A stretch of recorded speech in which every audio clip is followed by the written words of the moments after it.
March 7, 1944. Luftwaffe Technical Testing Center, Rechlin, Germany. The temperature inside the examination room held steady at 18 degrees Celsius, precisely controlled to prevent thermal expansion of metal components during analysis. Hauptmann Werner Schulze watched as his lead technician, Feldwebel Klaus Hoffmann, carefully positioned the recovered projectile under the microscope. The aluminum tip, painted silver, caught the laboratory lights, creating small reflections across the white examination table.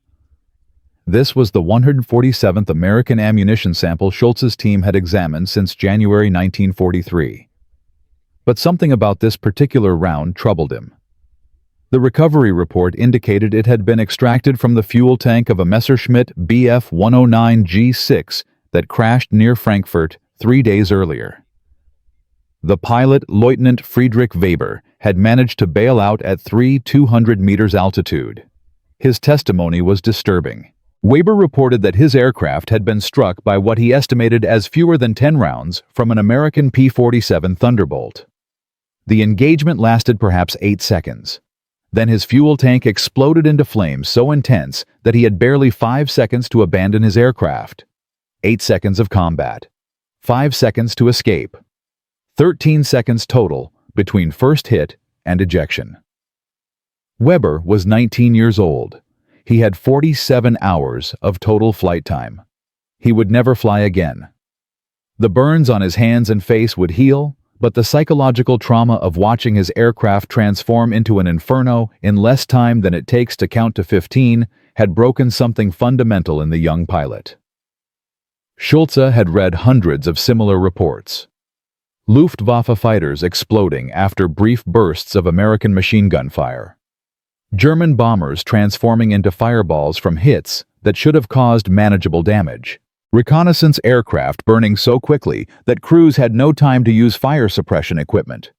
The pattern was consistent, disturbing, and until now, unexplained. German intelligence officers initially attributed the phenomenon to American numerical superiority. More aircraft meant more opportunities for catastrophic hits. But the mathematics did not support this conclusion. German fighters engaging single American aircraft still burned with terrifying frequency. Something about American ammunition was fundamentally different from German expectations. The answer lay on the examination table. M8 Armor-Piercing Incendiary caliber 50, Browning machine gun. Weight 43 grams. Length 45 millimeters. Muzzle velocity 87 meters per second. Muzzle energy 765 joules. These specifications were unremarkable. German 13mm ammunition achieved similar performance. What Schulze needed to understand was why American rounds produced fires so consistently. If you are enjoying this deep dive into the story, hit the subscribe button and let us know in the comments from where in the world you are watching today. Your support helps us continue producing in-depth military history content like this. The German Luftwaffe in early 1944 faced not just a crisis, but an existential threat. American bombers crossed German skies daily in formations that German pilots described with a mixture of awe and terror. A typical combat box formation consisted of 54 Boeing B-17 Flying Fortresses, arranged in precise geometric patterns designed to maximize defensive firepower. Each B-17 mounted 13 M2 Browning 50 caliber machine guns.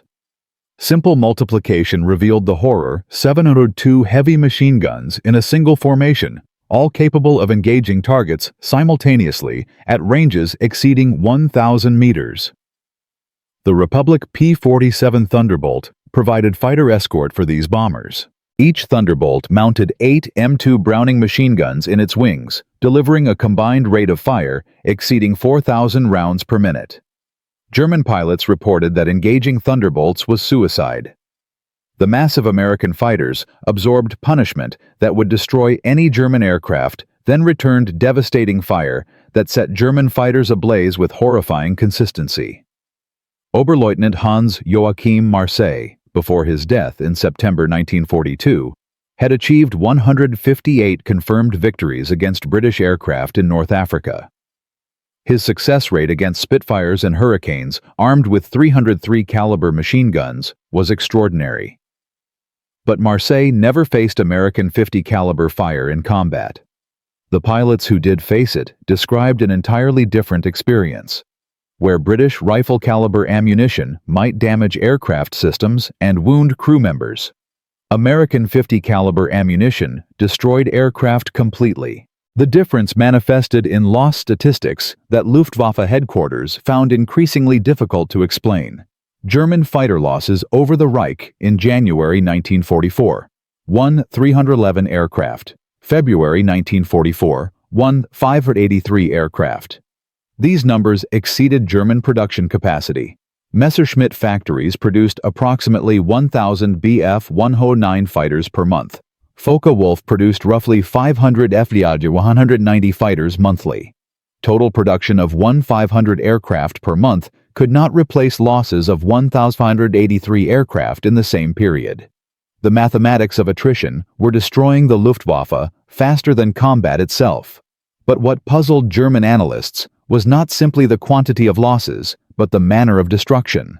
Pilots reported that American 50 caliber fire produced instant catastrophic failures. A brief burst to the wing root, and the entire wing separated from the fuselage.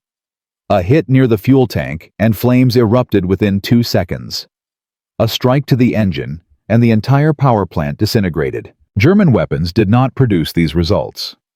The MG-131 13mm heavy machine gun standard defensive armament on German bombers and offensive armament on some fighters fired high-explosive incendiary tracer rounds.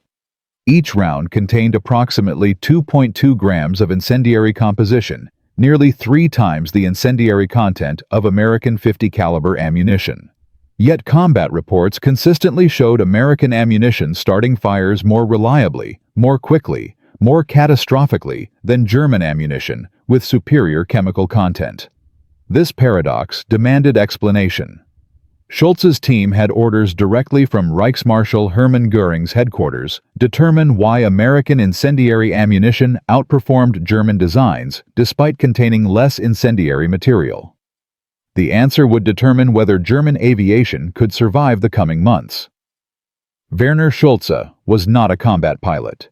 He had never fired a weapon in anger. He had never felt the terror of an aircraft burning around him at 6,000 meters altitude with enemy fighters still attacking. Schulze was a chemist.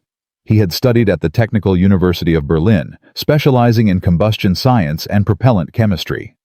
When war came in 1939, the Luftwaffe recruited him, immediately recognizing that understanding enemy weapons was as important as flying them. For 5 years, Schulze had examined every piece of Allied military technology that German forces could recover.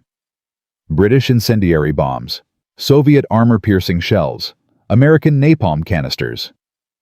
Each examination provided insights into Allied industrial capabilities and tactical doctrine. But nothing in his previous work prepared him for what he would discover about the M8 API round. The examination began with basic physical analysis. Hoffman carefully sectioned the projectile using a precision cutting saw, revealing the internal structure. The round consisted of multiple components working in concert. A gilding metal jacket covered the exterior, providing smooth passage through the weapon barrel and preventing lead fouling. Inside this jacket sat a hardened steel core, heat-treated to achieve Rockwell hardness exceeding 60. This core provided armor penetration capability. At the tip of the projectile, a carefully machined cavity held the incendiary composition. This cavity was sealed with the distinctive silver-painted aluminum cap that identified M8 API rounds visually.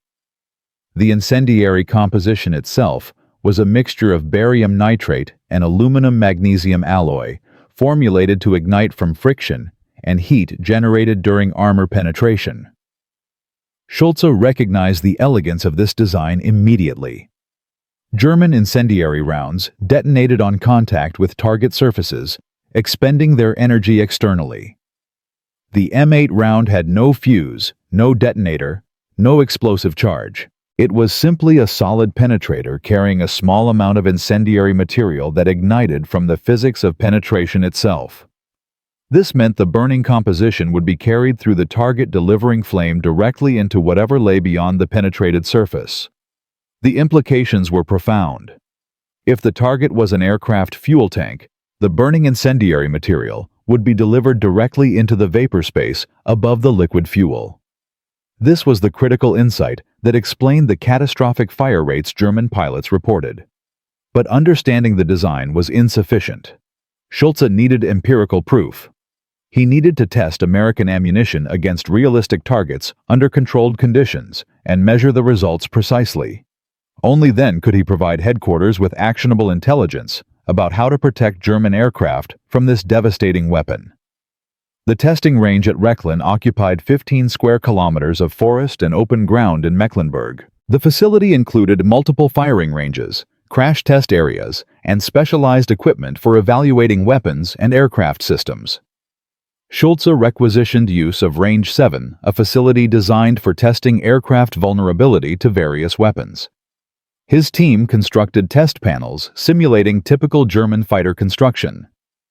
Aluminum sheet metal 2 millimeters thick, representing wing skin. Behind this, they positioned sealed containers filled with aviation gasoline at various fill levels. Full tanks, half-full tanks, nearly empty tanks with maximum vapor space. Each configuration represented actual combat conditions. The test weapon was an M2 Browning machine gun recovered from a crashed P-47 Thunderbolt. Luftwaffe technicians had restored it to working condition, mounting it on a fixed test stand with precise aiming mechanisms. Ammunition came from recovered stocks, including the M8 API rounds that Schulze suspected were responsible for the catastrophic fires. The first test firing occurred on March 9, 1944, at 14:37 hours. Weather conditions were ideal, clear sky temperature, 12 degrees Celsius, wind calm. Schulze stood in the observation bunker 200 meters from the target array, watching through armored glass as technicians made final preparations. The test protocol called for single-round firings at various ranges to establish penetration characteristics and incendiary ignition reliability. Range 500 meters. Target aluminum panel, backed by container, filled to 25% capacity, with gasoline providing maximum vapor space. Hoffman operated the test firing mechanism. The M2 Browning fired with its characteristic deep bark, distinctly different from the higher-pitched report of German MG-131 guns. The projectile struck the aluminum panel precisely at the aim point. The metal ruptured cleanly, creating a hole approximately 15 millimeters in diameter. Then the container behind the panel exploded into flames. The fire erupted so violently that Schulze actually stepped back from the observation window, despite being protected by 50 millimeters of armored glass 2 football fields away from the explosion. The fireball expanded rapidly, consuming the entire test structure within 3 seconds. 1 round, 1 hit. Instant catastrophic fire. Schulze watched the flames burn for several minutes before fire suppression crews extinguished them. The test container was completely destroyed, the aluminum panel blown apart by the force of the gasoline vapor explosion. The M8 round had penetrated the panel ignited from friction during penetration and carried burning incendiary material directly into the vapor space, where it triggered explosive combustion of gasoline fumes. But one test proved nothing. Schulze needed repeatability. Over the next 72 hours, his team conducted 147 individual test firings under varying conditions. Different ranges from 300 to 1,000 meters. Different fill levels in the test containers. Different impact angles simulating various combat geometries. Each test followed rigorous scientific protocols with multiple witnesses and precise measurements. The results were consistent and terrifying. At 500 meters range, M8 API rounds ignited gasoline vapor in 95% of penetrating hits. At 700 meters, the success rate dropped to 87%. At 1,000 meters, still 68% of penetrating hits produced fires. These percentages far exceeded anything German ammunition achieved. Comparison tests using German MG-131 high-explosive incendiary tracer rounds revealed the critical difference. German rounds ignited gasoline vapor in only 61% of tests at 500 meters. At longer ranges, performance degraded rapidly, 43% at 700 meters, just 18% at 1,000 meters. The explanation lay in how the rounds functioned. German HE-IT rounds detonated on contact with the aluminum panel surface. The explosion and incendiary effect occurred externally on or near the aircraft skin. Much of the energy and burning material expended outside the fuel tank, never reaching the critical vapor space inside. American M8 rounds punched through the panel, then ignited from penetration friction. This delayed ignition meant burning material entered the tank interior rather than burning externally. Every successful penetration delivered flame exactly where it would be most effective, directly into the explosive vapor above liquid fuel. Schulze compiled his findings into a comprehensive technical report. 27 pages of data diagrams and analysis. The conclusion was unambiguous. American .50 caliber M8 Armor-Piercing Incendiary ammunition achieved superior fire-starting performance through mechanical design rather than chemical superiority. The round's solid construction allowed deep penetration before incendiary ignition. The delayed ignition ensured burning material entered fuel tanks rather than burning externally. But the report contained something more disturbing than technical analysis. Schulze included tactical implications that German pilots needed to understand immediately. American .50 caliber fire was effective at starting catastrophic fires at ranges exceeding 800 meters. German fighters closing for cannon attacks had to cross this kill zone while presenting their most vulnerable aspects. This gave American fighters a critical advantage zone where they could destroy German aircraft while remaining relatively safe from return fire. The report reached Luftwaffe headquarters on March 15, 1944. Within 48 hours, copies were distributed to fighter training schools and frontline squadrons. Tactical instructions were revised to emphasize high-speed attacks from unexpected angles, minimizing exposure time in the American kill zone. But everyone who read the report understood the fundamental truth. It revealed German fighters were outmatched not by superior American flying skill or aircraft performance, but by ammunition that functioned more effectively at creating the catastrophic failures that decided air combat. And this was just the beginning. The M8 API round was not limited to fighter armament.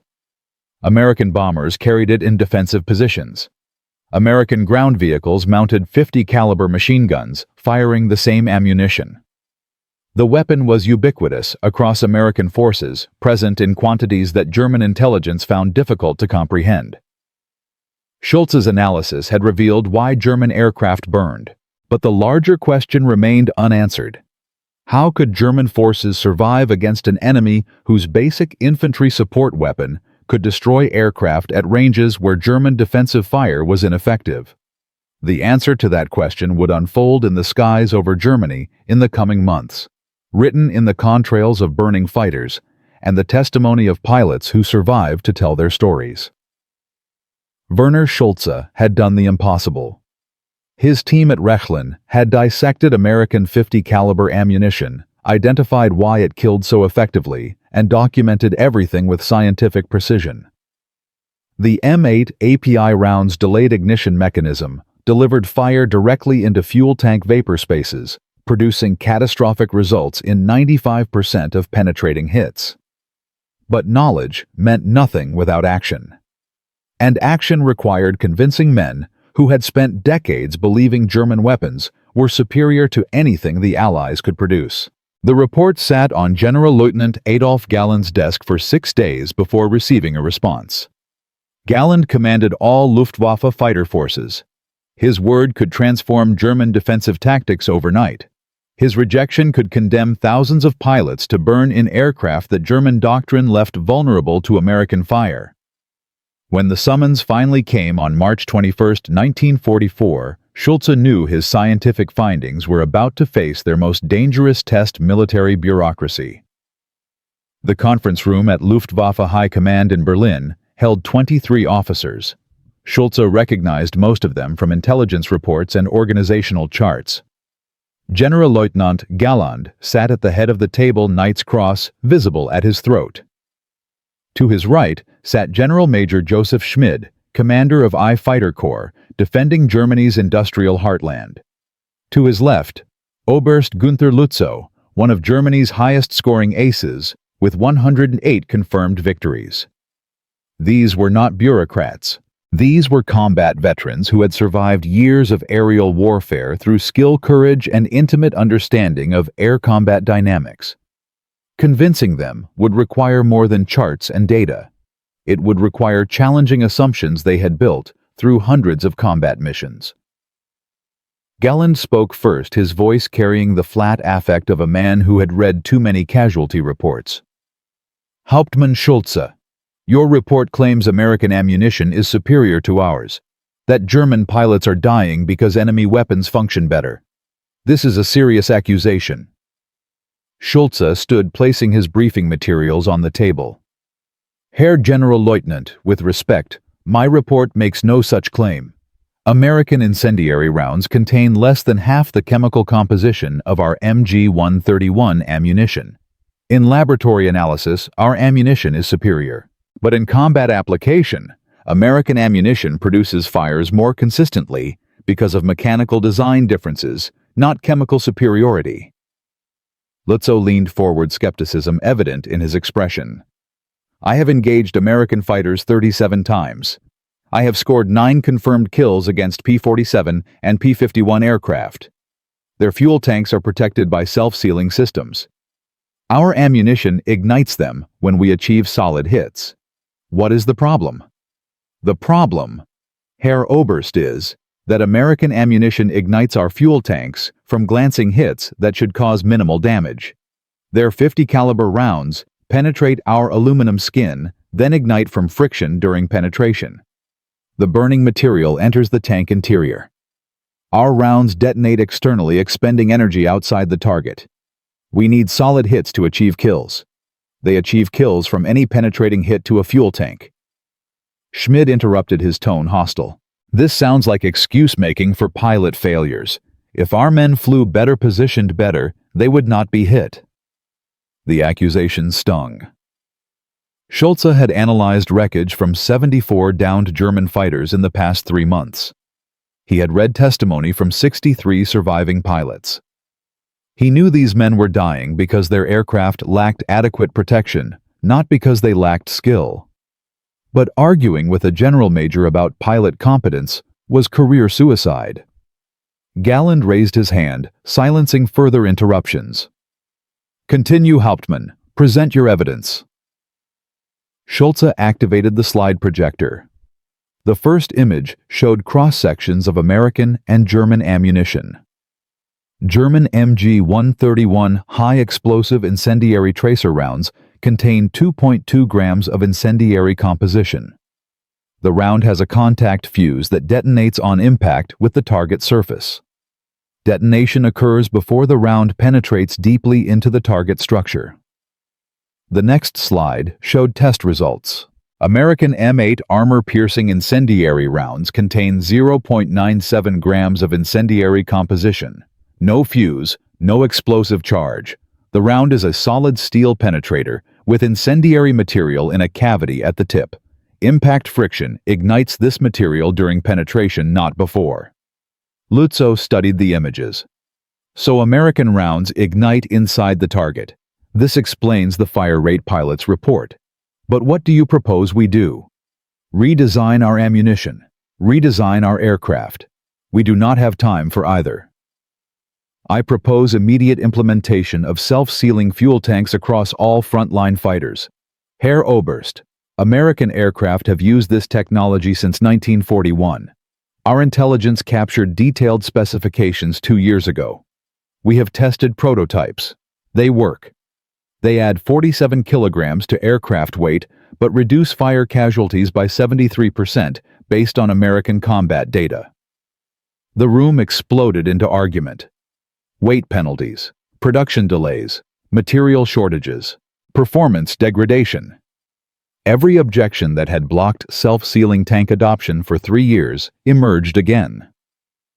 Schulze listened to men who commanded thousands of pilots dismiss protection systems that could save hundreds of lives monthly because the modifications would reduce top speed by 8 kilometers per hour. General Major Schmid's voice cut through the chaos. Hauptmann Schulze, you are a chemist, not a pilot. You have never faced enemy fire. You have never felt an aircraft respond or fail to respond to your commands in combat. You sit in laboratories and tell combat veterans they are wrong. This is unacceptable. Schulze met Schmid's glare directly. Herr General Major, I have examined the wreckage of 74 destroyed fighters in 3 months. I have catalogued 312 fuel tank penetrations. I have measured burn patterns. I have interviewed surviving pilots. I know exactly what happens when American .50 caliber ammunition hits our aircraft. And I know that 73% of those pilots would be alive today if their aircraft had self-sealing fuel tanks. The silence that followed felt dangerous. Schulze had contradicted a general officer in front of 20 witnesses. His career was likely finished. But the numbers were true. 73% of fire casualties occurred because German fighters lacked basic protection that American aircraft had carried for years. Gallen broke the silence. Hauptmann Schulze makes valid points, but changing production specifications for all frontline fighters would take months. Pilots are dying now. What can we implement immediately? Tactical changes, Herr Generalleutnant. American .50 caliber fire is effective beyond 800 meters. Our cannon fire requires closing to 400 meters for high-probability kills. Pilots must cross 400 meters of American kill zone during attack runs. We need new approach vectors that minimize exposure time. Lutzow considered this. Head-on attacks. Maximum speed. Fire at long range and break off immediately. No sustained engagements. Exactly. Herr Oberst. American defensive formations maximize overlapping fields of fire. Any sustained attack exposes our fighters to multiple bombers firing simultaneously. High-speed slashing attacks from unexpected angles give pilots the best survival probability. But Schmid was not convinced. Your report is based on laboratory testing. Combat is different. I want proof that American ammunition performs as you claim under actual combat conditions, not theory, not speculation. Proof. And there it was. The demand that could validate everything or destroy Schulze's credibility completely. Proof required live-fire testing against realistic targets under observation by skeptical senior officers. Failure would end any chance of implementing protection systems or tactical changes. Success might save thousands of lives. But Schulze had no authority to conduct such tests. He had no access to American fighters for realistic combat simulation. He had no budget for elaborate demonstrations. He was a Hauptmann in a technical service branch facing general majors and combat aces who wanted proof he could not provide. Then, Oberst Heinrich Baer spoke for the first time. Baer commanded JG-3, one of Germany's elite fighter wings. He had 179 confirmed victories. His opinion carried weight that Schulze's data could not match. I flew against Americans over Tunisia. I have watched squadron mates burn from brief bursts of .50 caliber fire. Hauptmann Schulze's analysis matches what I have seen in combat. If he can prove his findings in controlled tests, I will implement his tactical recommendations across my entire wing. Gallen nodded slowly. Agreed. Hauptmann Schulze, you have 1 week to prepare a demonstration. We will observe American ammunition performance against German aircraft under realistic conditions. If your claims are valid, we will revise tactics and prioritize protection system development. If your claims are exaggerated, this discussion ends. Understood. Understood, Herr Generalleutnant. 1 week. Schulze had 1 week to design, prepare, and execute a demonstration that would convince combat veterans their understanding of aerial warfare was fundamentally incomplete. 1 week to prove that American ammunition was killing German pilots through mechanical advantages that German weapons lacked. 1 week to either save thousands of lives or destroy his own career completely. The test range at Rechlin on March 28, 1944, looked nothing like the sterile laboratory where Schulze usually worked. His team had prepared 3 complete test scenarios designed to replicate actual combat conditions as closely as possible without risking human lives. The morning air was cold temperature, holding at 7 degrees Celsius. Visibility exceeded 15 kilometers. Perfect conditions for observation. 23 officers arrived at 09:00 hours. Galland Schmied Lutzow-Baer and 19 other senior Luftwaffe commanders, whose aircraft losses had triggered this entire investigation. They stood in the observation bunker, watching technicians make final preparations on the firing range 300 meters away. Test Scenario 1 involved a complete Messerschmitt Bf 109 G6 fuselage section containing an intact fuel tank filled to 40% capacity with aviation gasoline.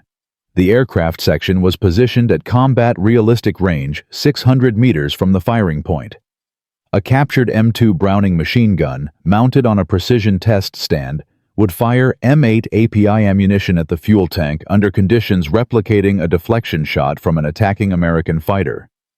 Schulze explained the protocol through the bunker's intercom system. "Gentlemen, this test replicates a common combat scenario. An American P-47 executes a high-side pass against a German fighter. Range at firing point 600 meters. Deflection angle 30 degrees. The American pilot fires a 2-second burst. At 750 rounds per minute cyclic rate, this represents 25 rounds fired. Of those, perhaps 3 to 5 rounds will achieve hits on the target aircraft." Lutzow interrupted.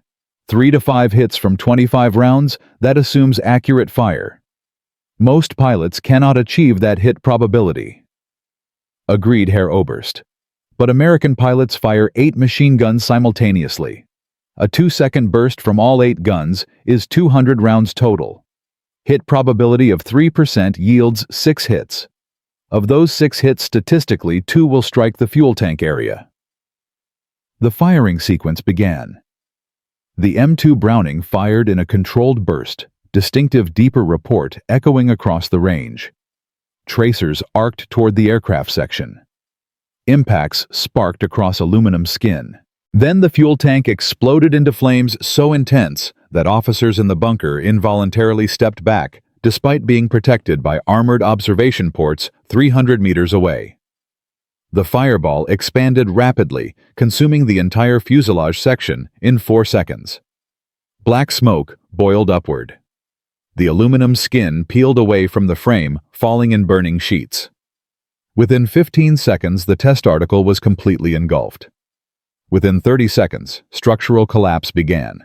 After 1 minute only, burning wreckage remained. Galland's voice was quiet. "How many hits achieved fuel tank penetration?" Schulze checked his instruments. 2 rounds struck the tank area, Herr Generalleutnant. Both penetrated. Both ignited fuel vapor. Time from first impact to catastrophic fire, 2.4 seconds. 2.4 seconds. Pilots report having 3 to 5 seconds to escape burning aircraft. Your test confirms their testimony. Yes, Herr Generalleutnant. And this was a stationary target in perfect conditions. Combat conditions with maneuvering aircraft and battle stress produce similar results through volume of fire. American fighters carry 2 500 to 3 400 rounds of ammunition. They can sustain fire for extended engagements. Test Scenario 2 compared German and American ammunition directly. 2 identical fuel tank assemblies positioned side by side. The left target would receive fire from a German MG-131 13mm machine gun loaded with high-explosive incendiary tracer rounds. The right target would receive fire from the M2 Browning with M8 API ammunition. Both weapons would fire 5-round bursts at 500 meters range. Success criteria: fuel tank ignition. The German weapon fired first. 5 rounds in rapid succession. Impacts detonated on the aluminum tank surface, creating spectacular explosions and bright flashes.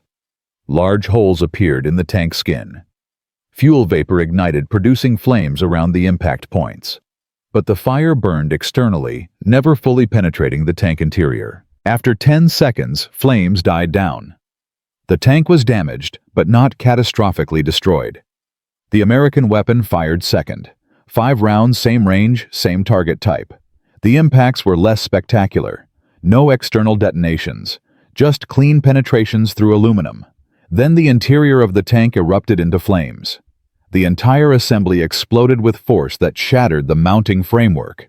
Burning fuel sprayed outward. Within 8 seconds, the test article was completely consumed by fire. Schmid stared at the burning wreckage. The German ammunition produced larger explosions, more visible damage, yet the American ammunition created worse fires. This makes no sense. Schulze highlighted the critical difference. German rounds expend energy externally, Herr General Major. Spectacular effects but limited penetration into critical areas. American rounds carry fire into the target interior. Less impressive visually but more effective mechanically. This is why combat results differ from expectations based on ammunition specifications. Baer nodded slowly. In combat, we see American fighters take multiple hits from our 13mm guns and continue flying. We assumed poor marksmanship or ammunition defects. But if their self-sealing tanks contain the fires our ammunition creates, while our exposed tanks cannot contain the fires their ammunition creates, the asymmetry explains the loss rates. Test Scenario 3 demonstrated volume of fire effects. A complete Focke-Wulf FW-190A8 fighter, non-airworthy but structurally intact, positioned at 700 meters range. The test would simulate a P-47 Thunderbolt attack run, using all 8 machine guns firing simultaneously for 3 seconds. This represented 300 rounds total delivered to target area. The devastation was complete and horrifying. The FW-190 disintegrated under the sustained fire. Wings separated from fuselage. Tail section collapsed. Fuel tanks exploded sequentially as rounds found them. The engine cowling was torn apart. The cockpit area was shredded. After 3 seconds of fire, the aircraft was unrecognizable as anything but burning wreckage. The officers watched in silence. These men had flown combat missions. They had shot down enemy aircraft. They had watched friends die. But seeing their own aircraft destroyed so completely by sustained American fire demonstrated the futility of facing such weapons without adequate protection or tactical adjustments. Galland spoke first. Gentlemen, we have seen proof of what Hauptmann Schulze documented. American .50 caliber ammunition functions differently than our weapons. Their mechanical design delivers incendiary effects into target interiors rather than expending energy externally. This explains combat loss patterns we have observed for 6 months. The question now is, what do we do? The discussion that followed transformed from skepticism to problem-solving. Baer committed to implementing revised attack tactics across JG3 within 1 week. High-speed slashing attacks from unexpected angles. No sustained engagements. Fire at maximum effective range and break off immediately. Minimize exposure time in American kill zones.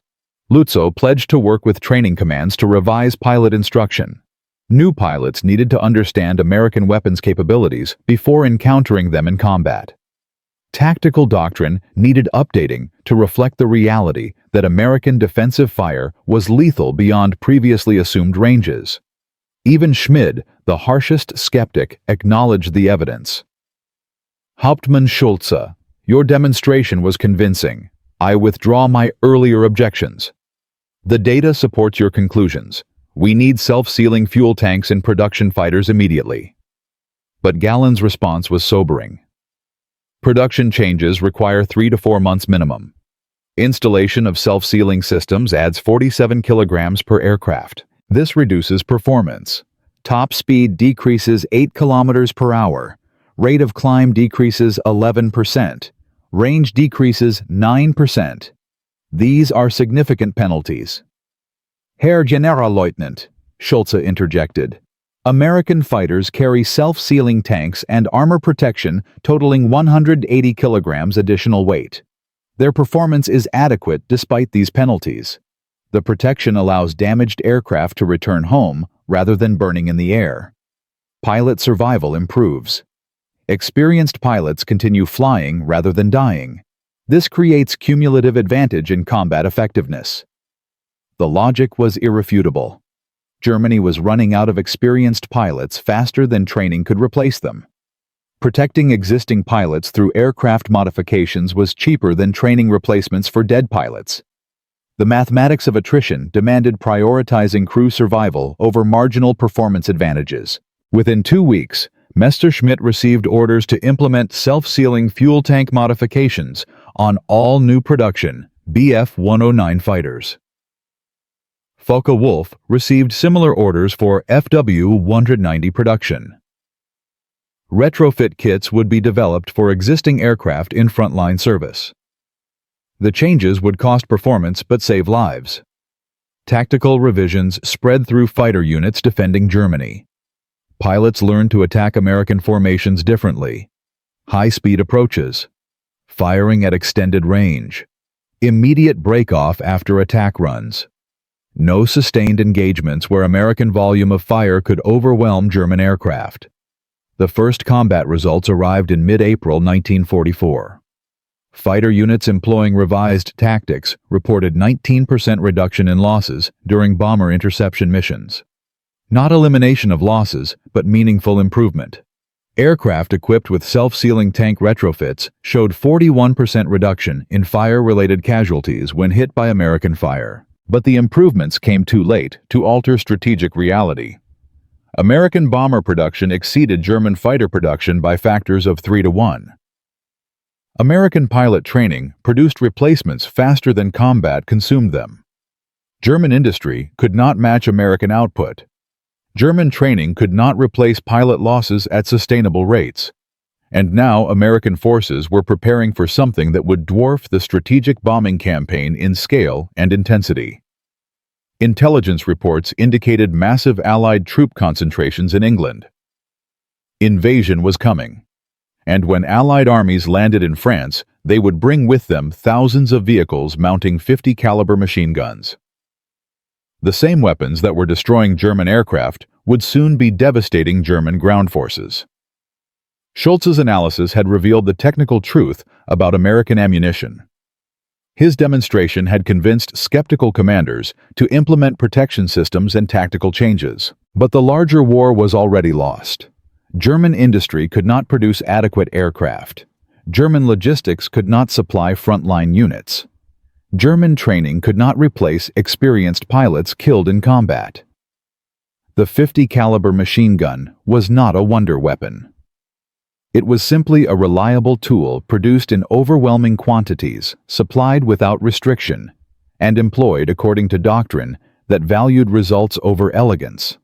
American forces could afford to fire continuously because their industry produced ammunition faster than combat consumed it. German forces had to conserve every round because production could not match expenditure. And the invasion was coming.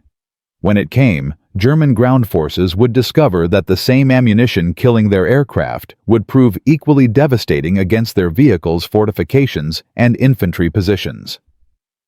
The burning aircraft over Germany were merely preview of the inferno that would consume German armies in France. Werner Schulze had proven the impossible.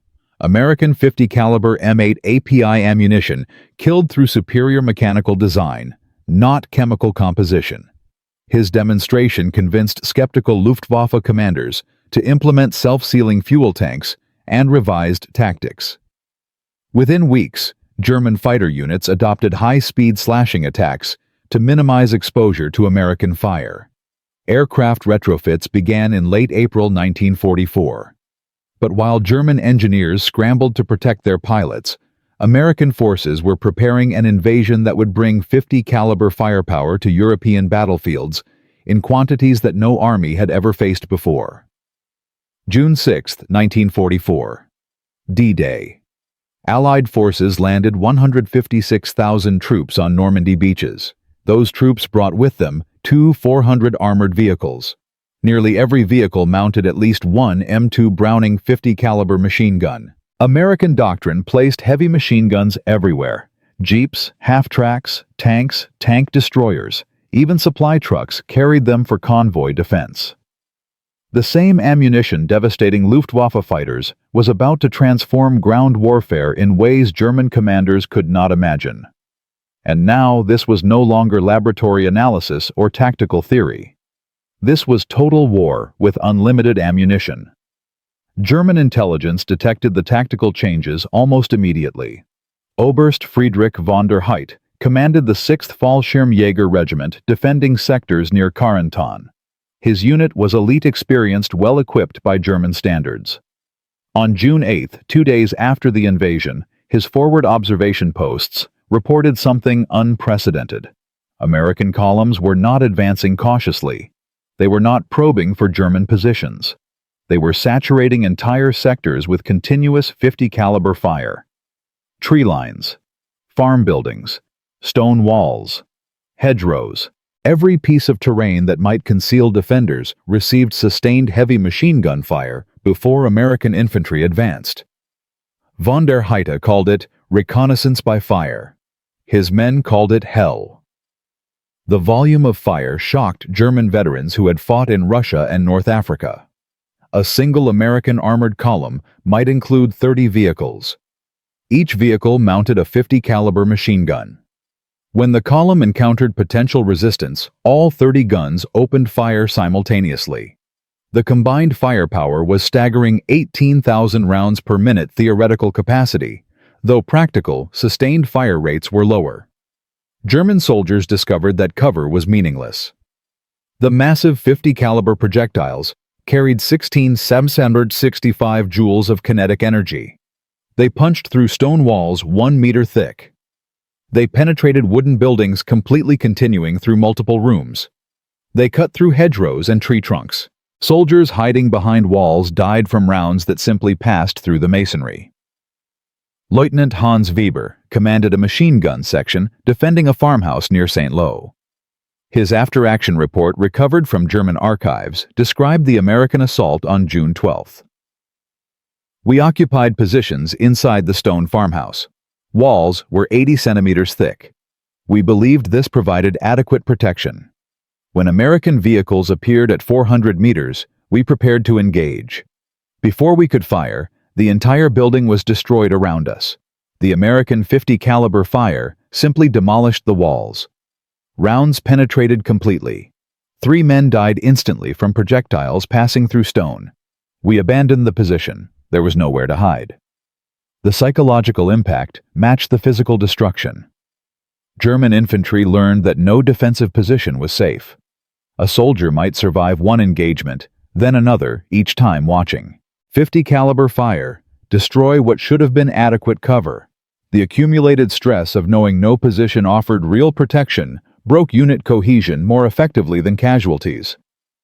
By mid-June, German casualty reports showed disturbing patterns. Infantry losses from machine gun fire had increased 340% compared to fighting in Italy and Russia. The difference was American 50 caliber weapons employed without ammunition restrictions. German doctrine emphasized fire discipline. American doctrine emphasized overwhelming firepower.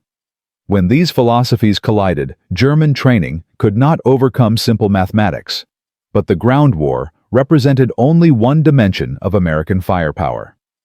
The Luftwaffe was discovering that 50 caliber ammunition remained equally devastating in the air, even against aircraft equipped with new protective measures.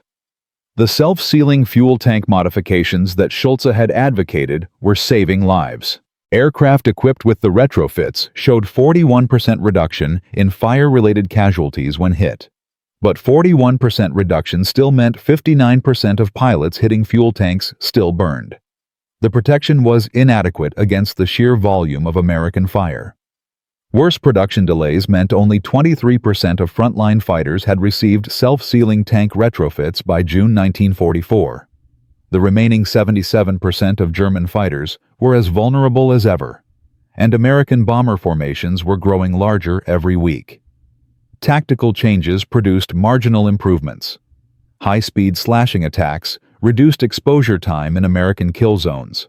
Loss rates declined 19% among units employing revised tactics. But 19% improvement could not alter strategic reality. American production was delivering 3,000 heavy bombers monthly. German fighter production could not exceed 1,500 aircraft monthly. The mathematics of attrition remained catastrophic. Then the technical problems emerged. The self-sealing fuel tank retrofits added 47 kilograms to aircraft weight.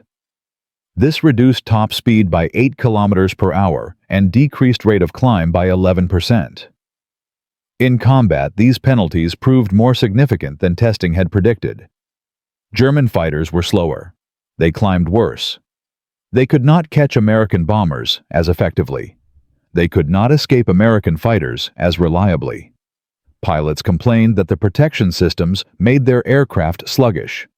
Some units refused the retrofits, preferring performance over protection. But units without protection continued experiencing catastrophic fire casualties.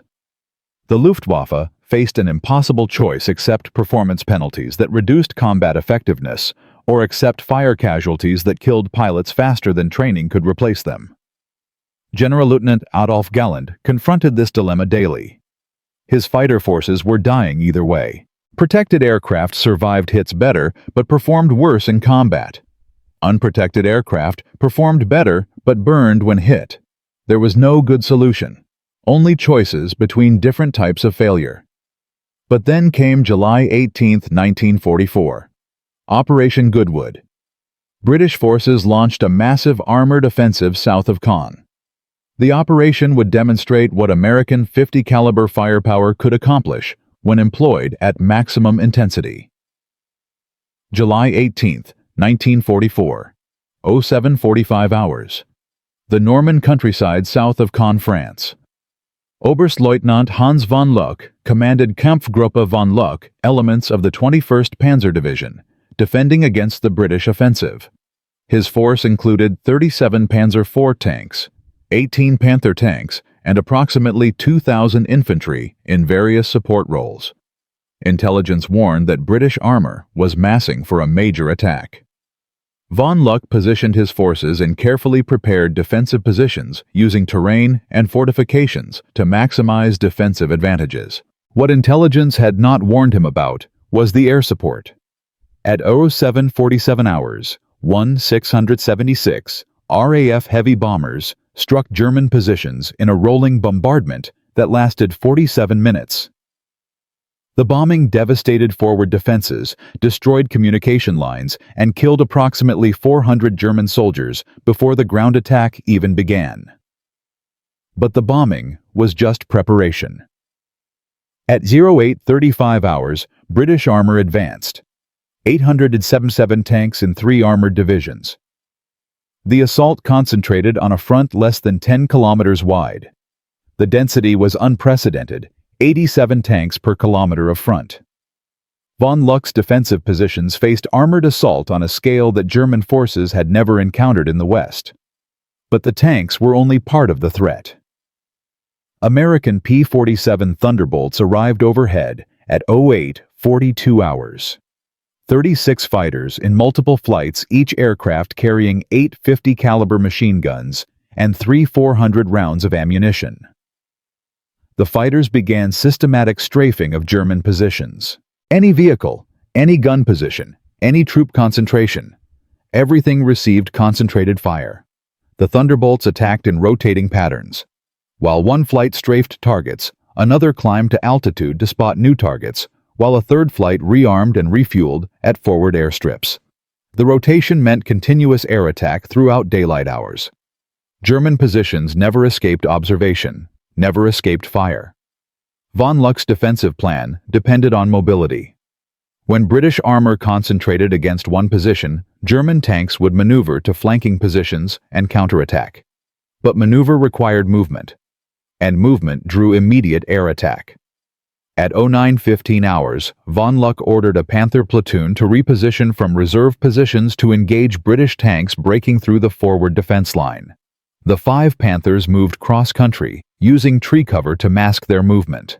American P-47s spotted them within 4 minutes.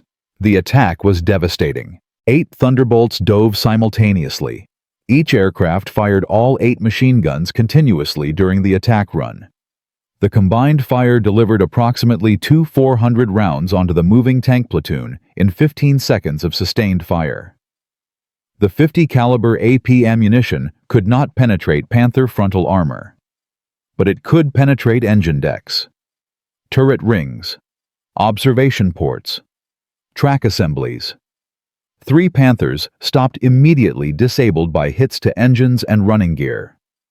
Crews abandoned the vehicles as fuel fires started. The remaining 2 Panthers reached cover, but were too damaged for continued combat operations. 5 tanks eliminated in 15 seconds without a single anti-tank weapon fired. Von Luck watched from his command post, understanding that his planned counterattacks were impossible while American aircraft controlled the skies. The pattern repeated across the entire defensive sector.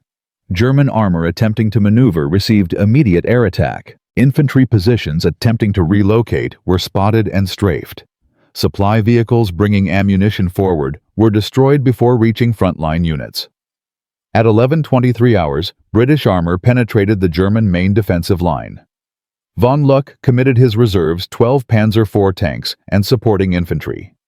The counterattack initially succeeded, destroying 7 British tanks and halting the advance. Then, American Thunderbolts arrived. The 50 caliber fire forced German infantry to take cover. Tank crews buttoned up, limiting visibility. British armor resumed the advance, engaging German tanks, while American aircraft suppressed German infantry support. The counterattack collapsed. 8 Panzer IVs were destroyed. The survivors retreated. By 1400 hours, von Luck's defensive positions had been shattered. British armor had advanced 7 kilometers.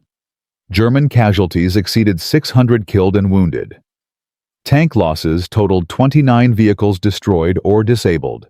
The majority fell to air attack. The M8 API ammunition proved decisive again. Strafing runs set vehicles ablaze with horrifying consistency. Supply trucks burned. Half-tracks burned. Even tanks caught fire when 50 caliber rounds penetrated vulnerable areas and ignited fuel or ammunition. The same ignition mechanism that devastated Luftwaffe fighters worked equally well against ground vehicles. Von Luck's after-action report was blunt. "We cannot conduct defensive operations while enemy aircraft can attack at will. The American fighters with their heavy machine guns destroyed more of our vehicles than British tanks. We had no effective counter. Anti-aircraft fire was ineffective. The aircraft were too fast, too numerous. They attacked from multiple directions simultaneously. We could only hide and die." Operation Goodwood ultimately failed to achieve its strategic objectives. British advances bogged down after 3 days. But the operation demonstrated what American air power could accomplish when employed systematically. The 50 caliber machine gun mounted on fighters operating in concert with ground forces had become a war-winning weapon. News of the devastation spread through Wehrmacht units across France. The stories were consistent and terrifying. American aircraft armed with 50 caliber guns could destroy entire tank formations. German armor could not maneuver during daylight. Supply convoys could not reach frontline units. Any movement drew immediate attack. The psychological impact was catastrophic. German soldiers who had fought effectively in Russia and Italy reported feeling helpless against American firepower. Veterans described the experience as fundamentally different from previous combat. Soviet forces employed artillery and armor in massive quantities. German forces could counter with tactics and training. American forces employed firepower so overwhelming that tactics became irrelevant. By August 1944, Wehrmacht tactical doctrine had fundamentally changed. Units moved only at night. Vehicles were camouflaged obsessively. Supply operations happened in darkness.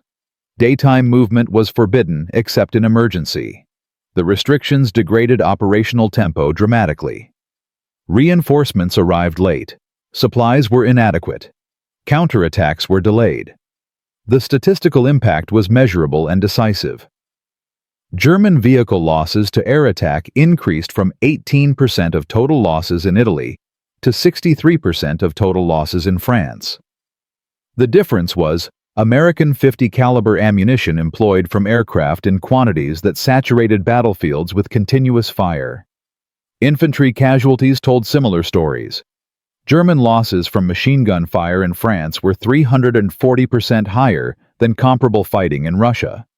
The difference was American .50 caliber weapons present in overwhelming numbers and supplied without ammunition restrictions. American forces could afford to fire thousands of rounds to suppress suspected positions. German forces had to conserve every round. This asymmetry created tactical situations where German skill and courage were insufficient. Material superiority deployed without restraint prevailed. The broader strategic impact became visible in August 1944 when Allied forces encircled German armies in the Falaise pocket. Approximately 100,000 German troops and thousands of vehicles were trapped in shrinking perimeter. The only escape route was a narrow corridor between Falaise and Argentan. American and British aircraft flew continuous armed reconnaissance missions over the escape corridor. P-47 Thunderbolts attacked in relays throughout August 18th through 21st. Each attack run delivered thousands of rounds of .50 caliber fire into columns of German vehicles attempting escape. The corridor became known as the Corridor of Death. Approximately 500 German armored vehicles and several thousand soft-skinned vehicles were destroyed in 4 days. The majority fell to air attack. The majority of those fell to .50 caliber fire. The M8 API ammunition ignited fuel tanks in trucks, half-tracks, and tanks. Vehicles that escaped fires were disabled by damage to engines, transmissions, wheels. The massive projectiles shattered mechanical components, even when fires did not result. German forces emerging from the Falaise pocket were broken formations without equipment. Units that entered the pocket with full strength and complete equipment emerged as scattered groups of survivors without vehicles, without heavy weapons, without cohesion. The destruction was total. American forces advancing into abandoned German positions found equipment left intact because crews had fled air attack. They found vehicles machine-gunned until they stopped functioning. They found burned-out columns stretching for kilometers along retreat routes. The .50 caliber machine gun had demonstrated its full potential. In the air, it destroyed fighters through superior fire-starting capability. On the ground, it devastated armor and infantry through overwhelming volume of fire. The weapon was not sophisticated. It was simply effective, ubiquitous, and supplied without restriction. Werner Schulze's analysis had identified why American ammunition killed so effectively. His recommendations had led to protective measures and tactical changes that saved German lives. But the analysis also revealed a truth that no tactical adjustment could overcome American industrial capacity, could produce adequate weapons in quantities that made German resistance mathematically futile. By September 1944, German forces were in full retreat across France. The Luftwaffe had been driven from the skies. Wehrmacht ground forces could not maneuver effectively under constant air attack. The .50 caliber machine gun had not won the war alone, but it had contributed to German defeat in ways that historians would spend decades analyzing. The weapon that began as a scaled-up rifle cartridge had become the foundation of American firepower doctrine. Its reliability, effectiveness, and industrial producibility made it ideal for equipping entire armies. And American forces had done exactly that, placing .50 caliber weapons on every vehicle, every aircraft, every position where heavy fire support might be needed. The results spoke through casualty statistics and burning wreckage across European battlefields. German forces had faced an opponent whose basic support weapon exceeded their own specialized armament in practical combat effectiveness. But this was not the end of the story. The .50 caliber machine gun would continue service long after World War II ended, and the man who first analyzed why it killed so effectively would live to see his wartime research become foundational knowledge for modern ammunition design. The question now was what happened to Werner Schulze after the war, and what lessons would military forces worldwide learn from his analysis of American firepower. The answers would shape ammunition development for the next 80 years. But that final chapter remains largely unknown outside specialist military circles. Werner Schulze had done what seemed impossible. From a sterile laboratory in Rechlin, he identified why American .50 caliber ammunition killed so effectively. His analysis convinced skeptical Luftwaffe commanders to implement protection systems and tactical changes. His demonstration proved that mechanical design, not chemical superiority, made American ammunition devastating. By summer 1944, his findings had transformed German defensive doctrine across air and ground forces. Thousands of pilots survived because aircraft received self-sealing fuel tanks. Thousands of soldiers survived because tactical doctrine minimized exposure to American firepower. But what happened to the chemist who revealed these truths? What became of the man whose scientific analysis exposed the brutal reality that German forces faced an opponent whose basic infantry weapon outperformed specialized German armament? The answer contains a twist that history books rarely mention. Because sometimes success comes with a price that victory cannot repay. May 8, 1945. Germany surrendered unconditionally. The war was over. Werner Schulze stood in the ruins of Berlin, watching Soviet soldiers patrol streets where Wehrmacht units had marched 6 years earlier. He was 41 years old. He had spent the entire war examining enemy weapons, writing reports, conducting tests. He had never fired a shot in combat. He had never felt the terror of aerial combat or ground assault, yet his work had influenced tactical decisions affecting hundreds of thousands of soldiers. The Allies wanted him immediately. American and British intelligence teams raced to locate German scientists and engineers whose expertise might prove valuable in the emerging Cold War. Schulze's knowledge of ammunition design, ballistics, and incendiary chemistry made him a priority target for recruitment. The Soviets wanted him too, for identical reasons. On June 3, 1945, American intelligence officers found Schulze in the French occupation zone. He was living in a small apartment in Freiburg, working as a school teacher to support his family. The Americans offered him a position at Aberdeen Proving Ground in Maryland, the U.S. Army's primary weapons testing facility. The offer included American citizenship, generous salary, housing for his family, and opportunity to continue the research he had spent 5 years conducting. Schulze refused. The reasons stunned the American officers. He explained that his wartime analysis had helped kill Allied airmen and soldiers. He had identified vulnerabilities in American ammunition and recommended countermeasures. He had contributed to German defensive effectiveness.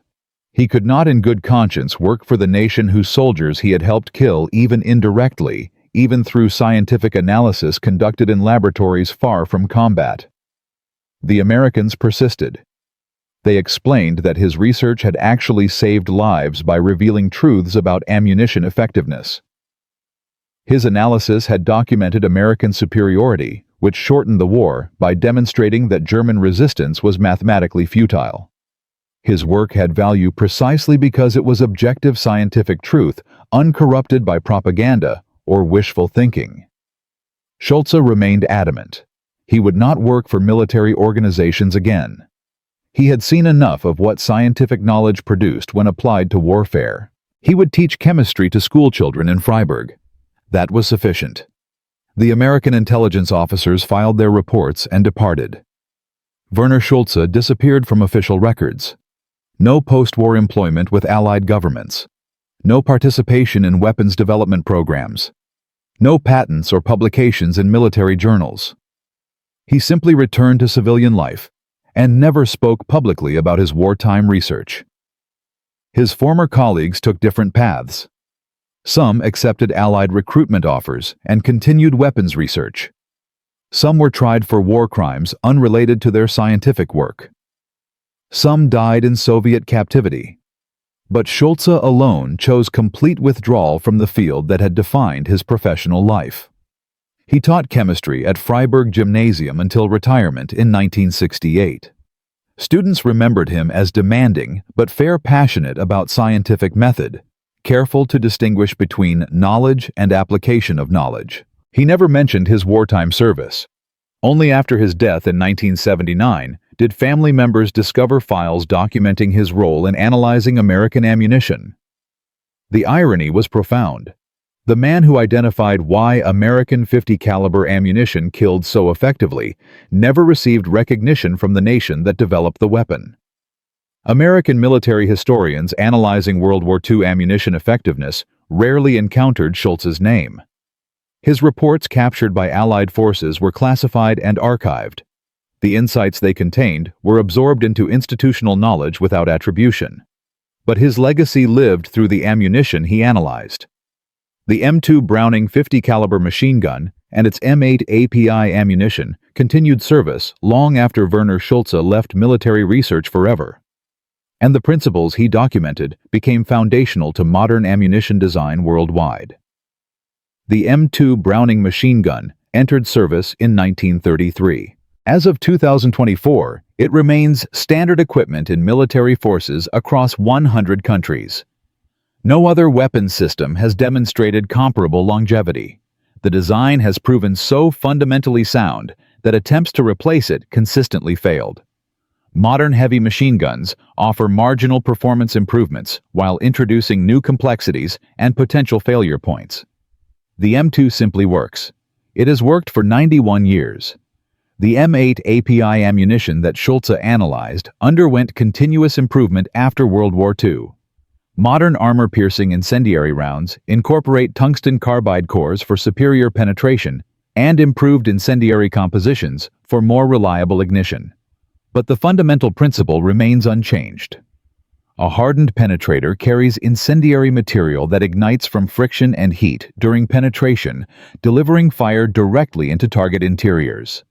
This principle has been applied to virtually every caliber of ammunition developed since 1945. Soviet designers created their own armor-piercing incendiary rounds, following identical mechanical principles. NATO standardized on 12.7 mm ammunition, essentially adopting American .50 caliber cartridge specifications. Chinese, Indian, Israeli, and Brazilian ammunition manufacturers all produce API rounds functioning exactly as Schulze documented in March 1944. The Korean War demonstrated that lessons from World War II remained valid. American forces employed .50 caliber machine guns, extensively mounting them on vehicles, aircraft, and fortifications. Communist forces quickly discovered that American ammunition ignited fuel tanks and ammunition storage with the same devastating consistency that had destroyed German forces in 1944. The Vietnam War provided further validation.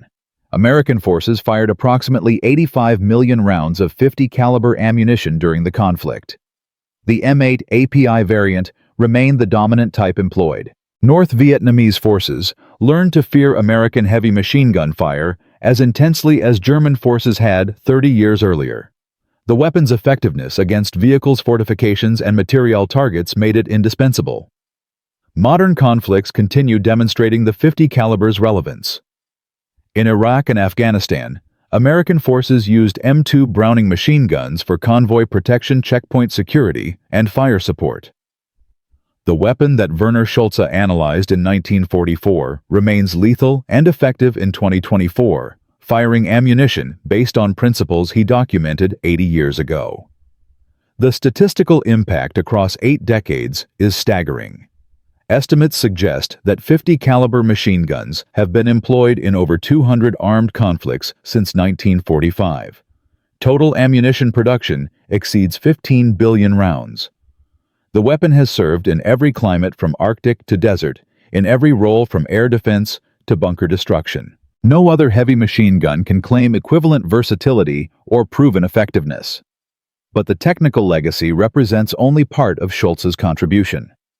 His analysis revealed something more fundamental about warfare, that military forces worldwide eventually absorbed reliability and availability matter more than sophistication and theoretical superiority. The M8 API round was not the most advanced incendiary ammunition developed during World War II. German engineers could have designed equivalent rounds. Japanese engineers did design comparable ammunition. But only American industry produced such ammunition in quantities that affected strategic outcomes. American doctrine built on this foundation has shaped modern military logistics. Ammunition is produced in vast quantities. Supply chains ensure frontline units never face shortages. Fire discipline is maintained through training, not through ammunition rationing. This philosophy assumes that industrial capacity can sustain unlimited expenditure, and that crew survival matters more than marginal efficiency gains. The doctrine proved correct. Nations that prioritize sophisticated weapons with limited ammunition capacity lost to nations that mass-produced adequate weapons with unlimited ammunition. The pattern repeated in Korea-Vietnam and subsequent conflicts. Material superiority deployed without restraint consistently defeated tactical sophistication, constrained by material limitations. Military theorists studying this phenomenon identified a principle. The good enough weapon available in unlimited quantities defeats the perfect weapon available in limited quantities. The .50 caliber machine gun exemplifies this principle. It is not the theoretically optimal heavy machine gun. It is simply reliable enough, powerful enough, and producible in sufficient quantities to equip entire armies. This lesson extended beyond ammunition to influence broader military procurement. The American M4 Sherman tank was inferior to German Panthers and Tigers in direct combat.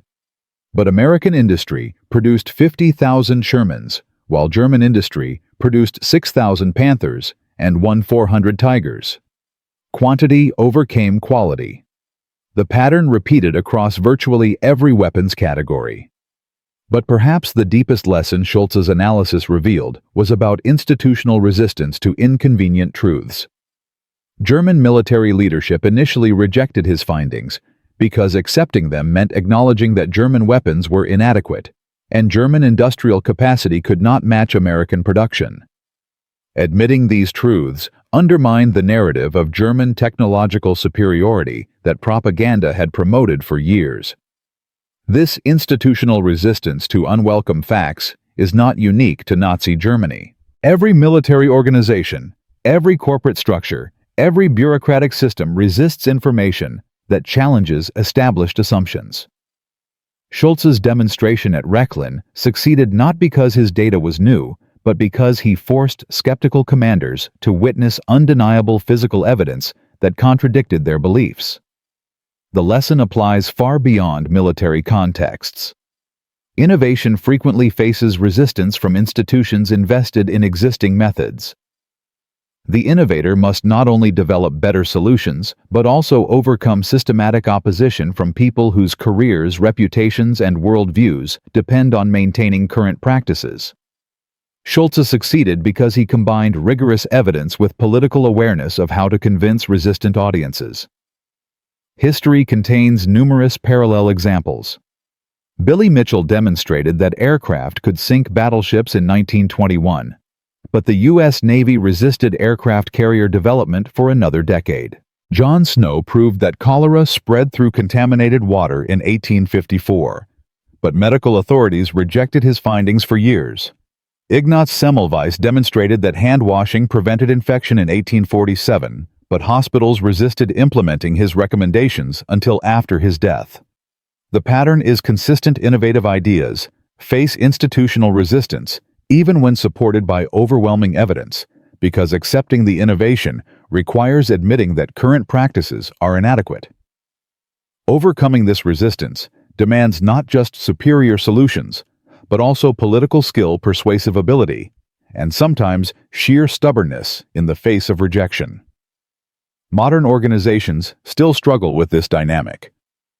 Corporate executives resist disruptive innovations that threaten existing business models. Government agencies resist policy changes that challenge established procedures. Scientific communities resist paradigm shifts that invalidate decades of research. The mechanisms Werner Schulze navigated in 1944 remain active in 2024. And there is one final detail that most historians overlook, a detail that emerged from recently declassified documents discovered in American archives in 2019. Werner Schulze's March 1944 report, analyzing American .50 caliber ammunition, was not the first such analysis conducted by German forces.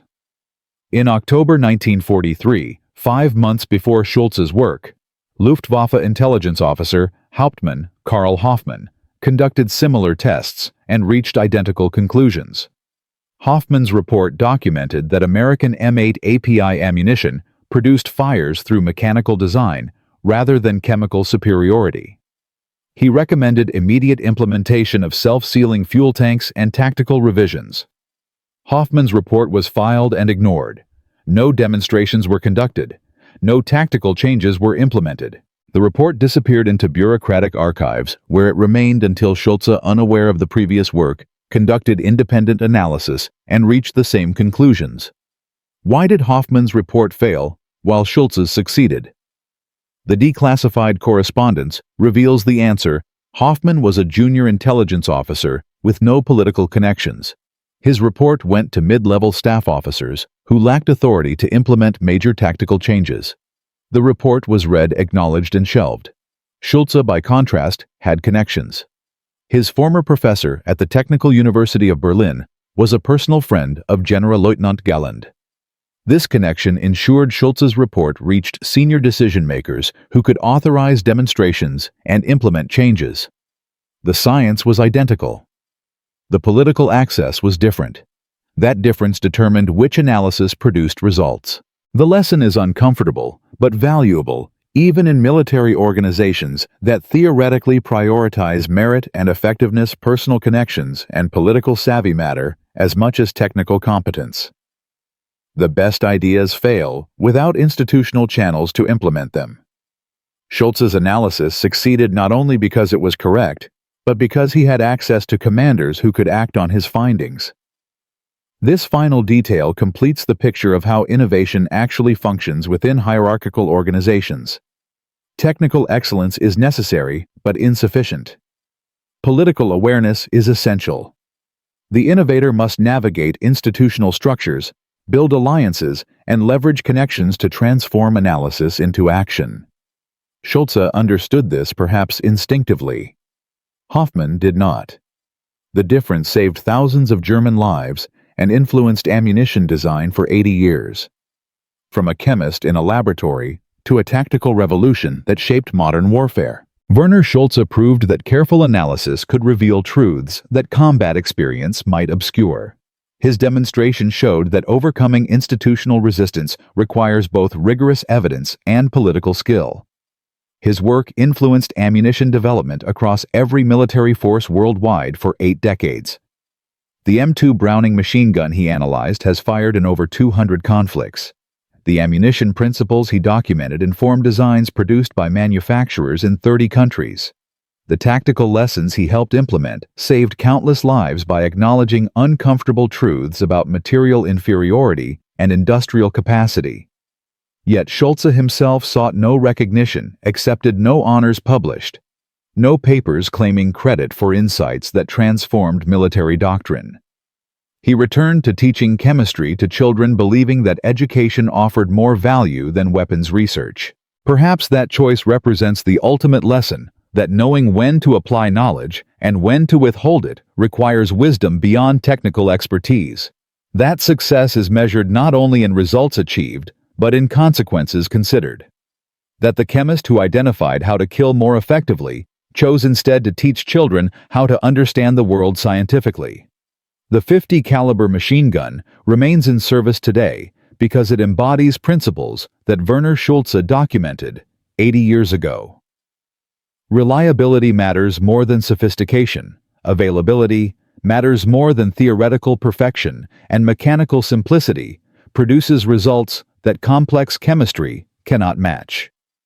That is the legacy of the man who revealed why American ammunition burned German aircraft, then walked away from the fire he had helped understand.